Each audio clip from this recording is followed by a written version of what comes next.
Disney's original Little Mermaid came out in 1989, and even though I was 5 at the time, something really bothered me about this movie. Yes, it was the legal contract. I was an extremely litigious 5-year-old. So today we're gonna make that little boy very happy. We're gonna talk about whether Ariel's contract with Ursula the Sea Witch, where Ariel trades her voice for legs in an effort to win the kiss of true love from a human that she just met earlier that day and who doesn't know that she exists because, you know, Disney, is a legally enforceable contract. And the answer may surprise you. And for those of you who didn't jump onto Wikipedia before clicking on this video, here's a quick refresher of what happened in the Little Mermaid cartoon. Now, once upon a time, there was Ariel, a 16-year-old mermaid princess of the underwater kingdom of Atlantica, who had grown tired of her life under the sea. Under the sea.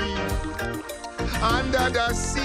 Now, we're going to ignore the fact that she is a 16-year-old through most of this tale, but Ariel's father and a ruler of Atlantica, King Triton, has forbidden contact between merpeople and humans and orders Ariel to stay away from the surface world. They're dangerous. Do you think I want to see my youngest daughter snared by some fish-eater's hook? And I am never to hear of you going to the surface again. Is that clear? But since daughters who listen to their fathers don't exactly make for good movies, Ariel disobeys her father and swims to the surface. She sees Prince Eric celebrating his birthday, and by the laws of Disney, she falls instantaneously in love. And I know I said we were going to ignore the fact that Ariel is 16, but Eric looks conservatively to be celebrating his 35th birthday here. Now that's when a terrible storm hits. Prince Eric is thrown overboard and is then rescued by Ariel.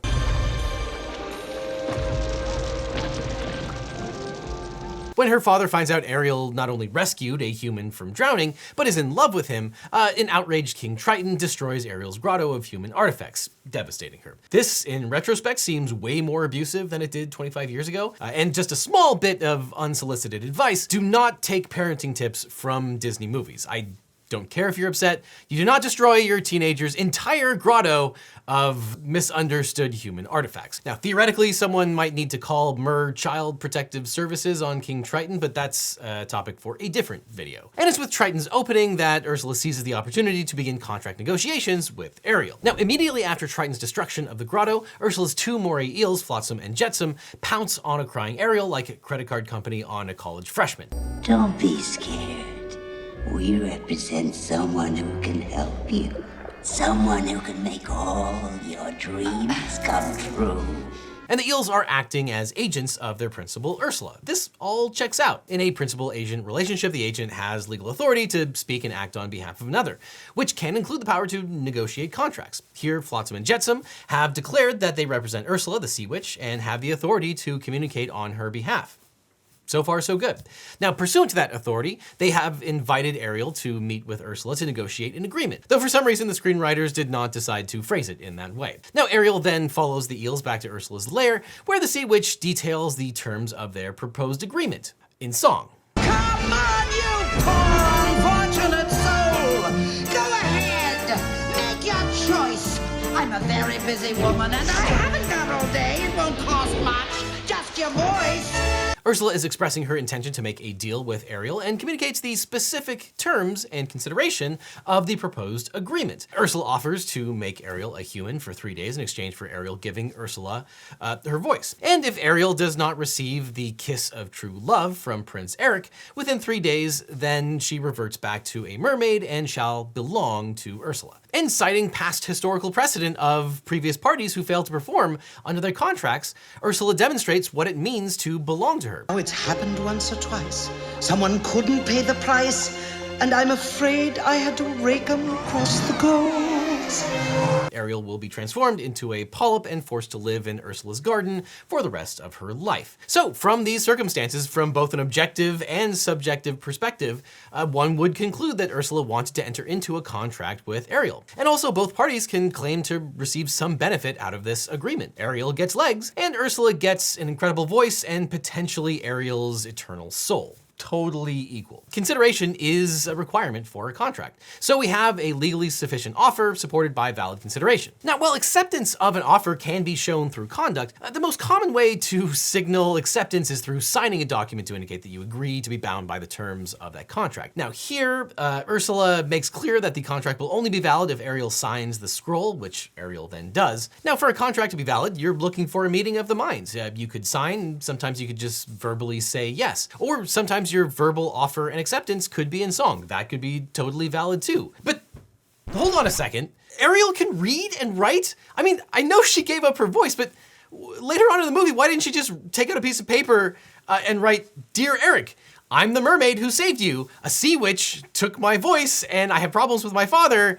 Let's get married, give me a kiss and all this goes away. You know, business, contracts, XOXO, Ariel." That would have saved a whole bunch of time and it probably would have worked. I mean, when's the last time that Sailor Eric even saw a woman? But I digress. Now, so far this movie is a bit of a train wreck or shipwreck, but if you got into an actual train wreck or car wreck, which is far more likely, you'll probably need a great lawyer. One who wouldn't have let 16-year-old Ariel sign this contract. Now, my firm, the Eagle team, is accepting new clients, and you're entitled to a free consultation if you've been injured. We want to help. Or if you need a lawyer for anything that's not under the sea, we can represent you or help you find the right attorney. Because you don't need a legal team, you need the Eagle team. Just check out the link in the description. So now let's think like a lawyer and let's see if we can get out of this stupid contract. So now we have established the basic elements of a contract, we look at whether the contract itself is legally enforceable. And as you'll see, Ariel probably has multiple avenues in which she could have invalidated or at the very minimum modified the contract due to potentially fatal defects in its formation. Now, first, a contract is considered ambiguous if the material terms of the contract are reasonably subject to more than one interpretation, typically due to a specific word or phrase that's vague or unclear. One red flag is a condition that Ariel must receive a kiss of true love within 3 days to remain human. Now, notwithstanding the weird Disney trope of falling in love in 3 days, the term kiss of true love is probably an amorphous, ill-defined term or concept in the law. Now, does Ariel have to marry Prince Eric within 3 days? Will just one smooch fulfill the contract? How do you even prove that it's true love versus teenage infatuation? And who decides whether a kiss is a kiss of true love? Now, it seems like true love is determined by Disney magic, which I believe in, by the way, for all of you weird adult Disney fans out there. Please don't swat me. But in the non-magical realm, courts can look to a variety of sources to clarify the parties' intentions regarding ambiguous terms, such as common usage, the parties' negotiations, or, the judge can simply decide whether one interpretation would be more reasonable than the other. And in most jurisdictions, ambiguities are typically resolved against the party that drafted the contract. So that's good news for Ariel. If this were a contract in a world where the terms are enforced by the courts and not by Disney magic, a judge would likely settle on the most reasonable interpretation of kiss of true love. Judging by the parties' negotiations, a reasonable interpretation might be a kiss that signals the intention that Ariel and Prince Eric want to get married, though Ariel is 16, so normally she couldn't get married at that age without parental consent, but maybe Atlantica is off the coast of Alabama or something. Alabamica. I don't know. But speaking of which, that takes us to capacity, because in order to enter into a valid contract, parties to an agreement must have what is known as legal capacity to the contract. Now that means the parties have to have the mental ability to understand and consent to the terms of an agreement. Examples of those who lack capacity to contract are those who lack legal competence due to physical or mental disability, or those who have entered into agreement while intoxicated. Also important here, in most jurisdictions, contracts signed by minors are voidable, meaning that the minor can either honor the deal or choose to disaffirm the contract until they turn the age of 18 years old, which is the most common age of majority. And a minor that disaffirms a contract must return any consideration to the other party. So here, Ariel was 16 years old when she entered into the contract. Even though the 3-day period elapsed, Ariel would still have the power to cancel the agreement and free herself from Ursula. Now, I know what you're thinking. Ursula is a magic sea witch. Is a lawyer really more powerful than someone who can wield actual magic? Yes, lawyers are more powerful than a magic sea witch. And as you can see here, the power to disaffirm a contract is exclusive to the minor as the party to the contract. And in the absence of a parent co-signing the document, the parent is not liable for the contracts made by a minor child. And of course, the minor child can't be held to that contract if they choose to disaffirm. Again, I want to emphasize this.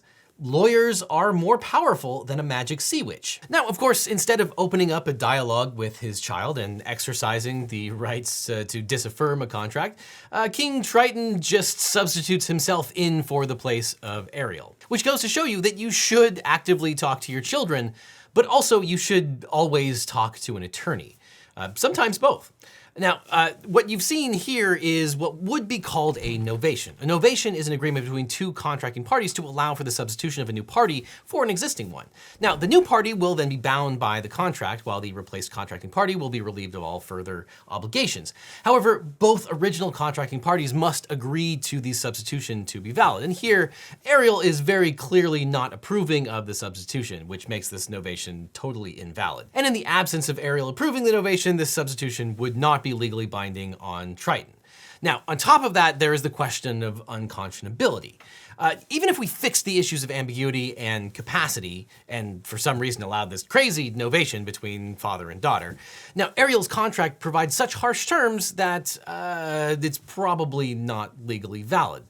The terms for non-performance, transforming her into a polyp to live in Ursula's underwater garden for hell for the rest of her life, there's no way that any court would ever allow that to stand. But the question is why? And that brings us to the concept of unconscionability. For example, the California Supreme Court has described the unconscionability doctrine as being concerned not with a simple old-fashioned bad bargain, but with terms that are unreasonably favorable to the more powerful party. In other words, courts will enforce a contract that's just bad for someone, and not substitute in their own judgment for the contracting party, but they will not enforce contracts that are overly harsh, unduly oppressive, or so one-sided as to shock the conscience. And in making a determination about unconscionability, courts look to both the substantive aspects of a contract, like do the terms of the agreement substantially benefit one party over another? Does one party have unequal bargaining power over the other? And does the contract hide material terms in fine print? As well as the procedural aspects leading to the contract. Did the complaining party have adequate time, resources, or knowledge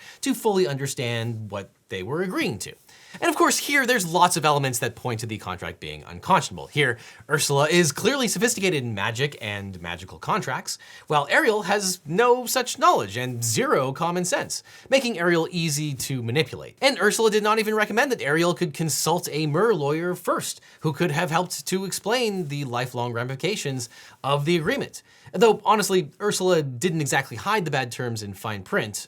For all eternity jumps off the page, as well as, the rest of the contract. But Ursula doesn't give Ariel much time to think about her options. And in one 4-minute song, Ursula successfully pressures a 16-year-old girl who is clearly vulnerable, impressionable, and blinded by a need for approval after having been mistreated by her father into signing a contract where Ariel's non-performance will allow Ursula to take literal ownership of Ariel for basically eternity. And also, and I probably don't need to point this out, it's illegal to own another person. You cannot enter into a contract that relates to ownership of another person. Involuntary servitude was not legal in the 1830s in Denmark, and it's not legal in the United States today unless you're in prison, and on that basis, any effort to take literal ownership of Ariel for non-performance would be unenforceable. And then on top of it, let's just look at the actual contract here. It's complete gibberish. It's full of fine print that Ariel clearly does not read, because Ursula cajoles her into signing before the song ends.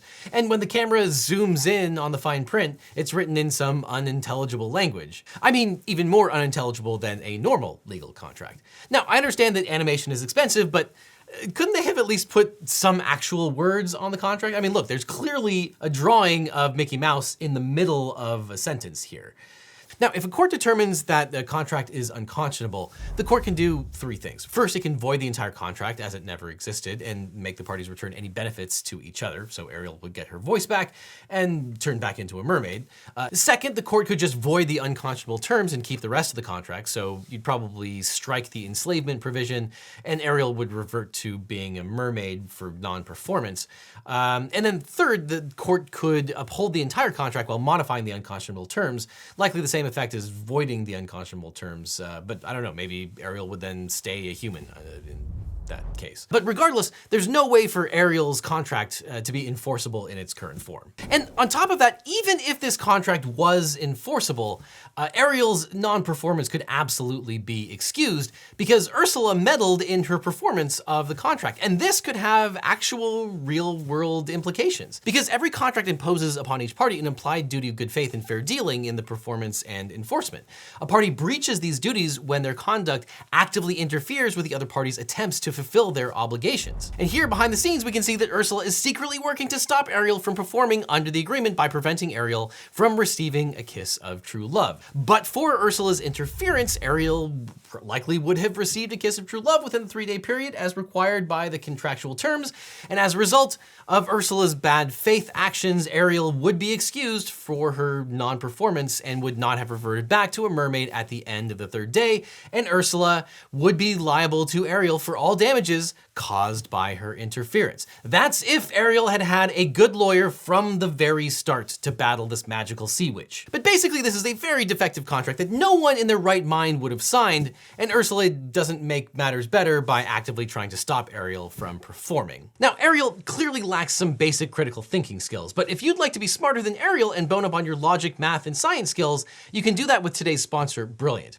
Because not everyone can be a 16-year-old heir apparent to a sea kingdom. Brilliant is the best way to learn math and computer science interactively. Brilliant is an online learning platform for STEM that replaces lecture videos with hands-on, interactive lessons. It's for curious learners, both young and old, professional and inexperienced. You can quickly learn to ace your high school or college math courses, or just learn stuff that you always wanted to. Brilliant helps you reach your goals whether you're a student or a professional looking to get ahead. For example, their new How Technology Works course teaches you the inner workings of everyday technology from video compression, GPS, and computer memory. And another one of my favorite courses is all about logic. Brilliant's logic courses cover liar and truth-teller riddles, logical fallacies, machine logic, and even some strategic game theory. Logic is, of course, a critical skill that lawyers need every day. And Brilliant lets you learn by doing rather than listening to hours of boring lectures. It's all interactive and fun. So you can sign up and start learning for free today by going to brilliant.org/LegalEagle or by clicking on the link that's on screen right now or down in the description. If you click on that link, you'll get a free 30-day trial. Plus, the first 200 people who sign up will get 20% off their annual subscription. So by clicking on the link below, you'll get a free 30-day trial and 20% off your annual subscription to Brilliant.